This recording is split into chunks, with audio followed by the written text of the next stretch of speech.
We're in the middle of an epidemic. It's an epidemic because we have, in the communities that are in most need, there's a distrust for certain levels of authority. That's creating a panic within the community. It's also creating a panic within those levels of authority.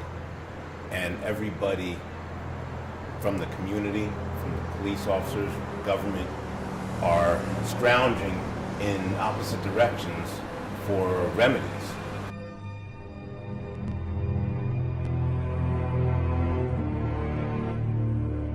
I see a police officer across the street and I wave to the police officer, because every time I see a police officer, I wave, I say hello, I thank them for their service, I say thank you for your service. The police officer waved back. He said, "Oh, come on over here." I said, "Sure." So I walked over to the police officer and I just started to have a conversation with him. And 6 seconds into it, he said to me, "I want you to do something for me. I want you to turn around, put your hands behind your back. You're under arrest." This is my second opportunity, my privilege of being able to sit down and listen in audience to Q Williams' message. Hearing it from him was incredible. To hear it's different than actually just reading about it. I think this message is extremely powerful, and I think it resonated with our students.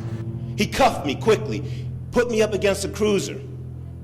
I said to him, "Officer, I really don't know what this is about, but I want you to know something. I'm an FBI agent, and I have a gun on me. Lieutenant, can somebody please tell me what's going on?" And he said, "Yeah, just give me a few minutes." And in those few minutes, I had a lot of time to think about my life. I sat there.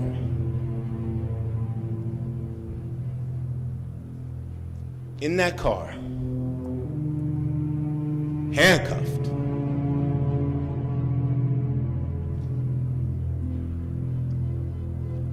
And I thought about my life. I wrote a book called How Not to Get Killed by the Police, and it's not a police bashing book.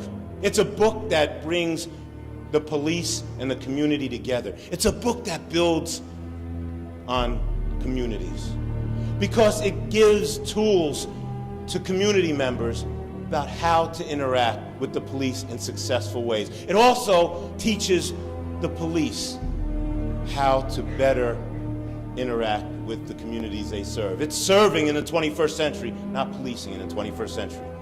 I wrote this book for my son. After my son was born, about 2 years later, the tensions became very thick between law enforcement and communities. My wife came to me and said, "You need to release that book to the public because perhaps you'll save a life." Getting people home safely is a reason why we released this book.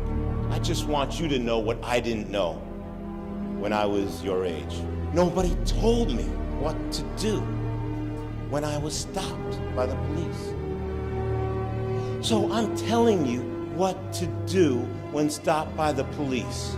We're trying to bridge the gap between the city's police officers and the community.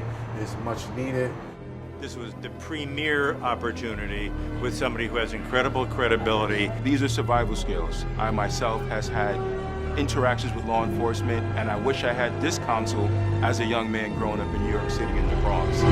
This is about relationships. It's not about how not to get killed by the police. It's about how do you form relationships in life that keep you alive and allow you to thrive.